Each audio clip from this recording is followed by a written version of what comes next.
ప్రైజ్లార్డ్, అందరికీ వందనాలు. యేసు ప్రభు వారు అద్భుతాలు చేయడానికి, మహత్కార్యం చేయడానికి వచ్చాడని చెప్తున్నారు. యేసు ప్రభు వారు అద్భుతాలు మహత్కార్యం చేస్తున్నాడు కూడా. కానీ యేసు ప్రభు వారు ఇప్పుడు 2026లో ఇప్పుడున్న పరిస్థితిలో దేవుడు అద్భుతాలు ఆశ్చర్యకార్యాలు చేయడానికి కాదు, ఆయన ఇప్పుడు మనల్ని ఇక్కడ ఉంచుంది. ఇప్పుడు ఎవరైతే నశించిపోతున్నారో, ఎవరైతే నరకానికి వెళ్ళిపోతున్నారో, ఎవరైతే సత్య మార్గంలో రాకుండా అసత్య మార్గంలో జీవిస్తూ చనిపోతున్నారో వారిని సత్య మార్గంలో నడిపించే బాధ్యత దేవుడు మనకిచ్చాడు. నాశనం మార్గం నుంచి నిత్యజీవ మార్గంలో నడిపించే విధంగా దేవుడు తన కుమారులకి, తన శిష్యులకి దేవుడు అప్పగించాడు. ఆది అపోస్తలుల కాలం నుంచి ఇప్పుడు 2026 ఈ రోజు దాకా దేవుడు ఆయన కార్యం ఏంటంటే, ఎవరైతే నశించిపోతున్నారో, ఎవరైతే నరకానికి వెళ్తున్నారో వారిని రక్షించడానికి దేవుడు పురికొల్పుతున్నాడు. యేసు ప్రభు వారు దేవుని కుమారుడు, ఆయనే దేవుడు అని తెలుసుకున్నట్లు దేవుడు అద్భుతాలు ఆశ్చర్యకార్యాలు ఆయన చేశాడు. ఇప్పుడున్న పరిస్థితి బట్టి దేవుడు అద్భుతాలు ఆశ్చర్యకార్యాలు కాదు, కానీ దేవుడు మన నుంచి, మన కుటుంబాల నుంచి దేవుడు ఆశ్చర్యకార్యాలు దేవుడు చేయడానికి సిద్ధంగా ఉన్నాడు. మన నుంచి దేవుడు ఏం ఆశిస్తున్నాడంటే, మన యొక్క కుటుంబంలో, మన యొక్క జీవితంలో నిజమైన రక్షణ, నిజమైన మారు మనసు పొందుకోవాలని దేవుడు కోరుకుంటున్నాడు. దేవుడు ఇప్పుడు 2026లో దేవుడు ప్రభా నాకు గొప్ప స్థాయిలో నిలబెట్టు, నన్ను ధనవంతుడిగా చేయని దేవుని అడిగితే ఇప్పుడే మారు మనసు పొందు. రాబోయే కాలంలో జరిగే ఆ ఉగ్రత నుంచి, ఆ శ్రమ నుంచి తప్పించబడినట్లుగా ఇప్పుడే మారు మనసు పొందు, ఇప్పుడే తండ్రి యొక్క రాజ్యాన్ని పొందుకో, ఈ లోకంలో ఉన్న వాటిని విడిచిపెట్టు అని దేవుడు ఖచ్చితంగా ఖండించి చెప్తాడు. కాబట్టి విశ్వాసులైన మనము నిజమైన రక్షణ, నిజమైన మారు మనసు మన హృదయంలో ఉందా? నిజంగా మనం వేషధారులుగా జీవిస్తున్నామా? నిజంగా మనం ప్రతి ఆదివారం వెళ్తున్నాం, కానీ మన హృదయం ఎలా ఉంది? మన ఆత్మీయ స్థితి ఎలా ఉంది?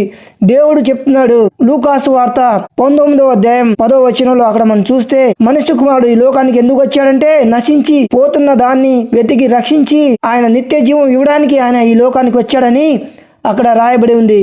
నశించిపోతున్న ప్రతి నరుణ్ణి తన రాజ్యంలో తీసుకెళ్లడానికి యేసు ప్రభువారు పరలోకం నుంచి భూలోకానికి దిగి వచ్చాడు. కాబట్టి దేవుడు మన నుంచి, మన కుటుంబాల నుంచి దేవుడు అద్భుతాలు ఆశ్చర్యకార్యాలు ఆయన ఆశించడం లేదు, కానీ మన కుటుంబాల నుంచి, మన జీవితం నుంచి ఆయన మారు మనసు కోరుకుంటున్నాడు, స్థిరమైన మనసు కోరుకుంటున్నాడు.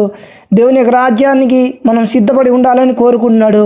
అందరి పట్ల ప్రేమ కలిగి జీవించాలని కోరుకుంటున్నాడు. ఉప్పు ఏ విధంగా అయితే సారం కలిగి ప్రతి వంటకాల్లో ఉపయోగిస్తూ రుచి కలిగి మనకు తీయటి విందును ఇస్తుందో, మన జీవితం కూడా మన వారందరికీ మనం ఒక రుచికరమైన జీవితాన్ని, ప్రతి ఒక్కరూ ఆస్వాదించే జీవితాన్ని మనం కలిగి ఉండాలని యేసు ప్రభువు కోరుకుంటున్నాడు. రక్షణ, మారు మనసు పొందాలని దేవుడు కోరుకుంటున్నాడు.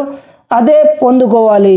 ఎందుకంటే ఇప్పుడు బయట చూస్తే, ఎక్కడ చూసినా దేవుడు మీకు అద్భుతాలు చేస్తాడు, దేవుడు మీ గొప్ప కార్యాలు చేస్తాడు, దేవుడు ఆశ్చర్యకార్యాలు చేస్తాడని చెప్తూ ఆ విశ్వాసులని ఆశ్చర్యకార్యాల వైపు తిప్పుతూ, పరలోకాన్ని మర్చిపోతూ, రక్షణాన్ని మర్చిపోతూ, మారు మనసుని మర్చిపోతూ, మేము అది పొందుకోలేదు, ఇది ఇవ్వలేదు, దేవుడు మమ్మల్ని విడిచిపెట్టాడు అని చెప్తూ సాతాను సంబంధమైన బోధ తీసుకొచ్చి అందరి పట్ల విశ్వాసులందరూ వారు కోరుకున్నది దొరకగా, దేవుడు మమ్మల్ని ఏం చేశాడు, దేవుడు నమ్ముకుంటే మాకేం వచ్చింది, మేమేం పొందుకున్నామని చాలామంది క్రైస్తవులు యేసుక్రీస్తుని విడిచిపెట్టి తిరిగి లోకంలో కలిసిపోతున్నారు. ఇది ఇప్పుడు బయట జరుగుతున్న బోధ నిజంగా అబద్ధ బోధ, సాతాను బోధ. అద్భుతాలు, మహత్కార్యాలు, సూచక్రియలు చేసేవాడు ఎవరైనా సరే ఇప్పుడు 2026లో ఎవరైతే ఏ సంఘాల్లో దాని మీదే కాన్సన్ట్రేషన్ చేస్తూ సంఘంలో ప్రకటిస్తున్నారో అది ముమ్మాటికి అబద్ధ బోధ. ఇప్పుడు కావాల్సింది రక్షణ, మారు మనసు మాత్రమే.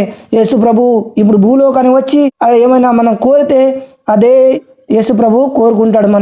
మనకు అదే ఇస్తానని దేవుడు కోరుకుంటాడు, అదే చెప్తాడు. కాబట్టి మీరు ఏ బోధలో ఉన్నారో, ఎలాంటి పరిస్థితుల్లో ఉన్నారో నాకు తెలియదు, కానీ రక్షణ, మారు మనసు మాత్రము పొందుకోండి.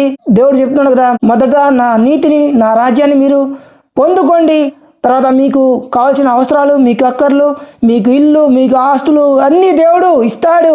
ఎప్పుడు ఇస్తాడంటే ఆయన నీతిని, ఆయన రాజ్యాన్ని పొందుకున్న తర్వాతే. ఆయన నీతి అంటే దేవుని యొక్క వాక్యం ప్రకారం జీవించడం, ఆయన రాజ్యం అంటే ప్రతిరోజు యేసు ప్రభువును మనం స్మరించుకుంటూ జీవించడం. ఇదే ఆయన నీతి, ఆయన రాజ్యం.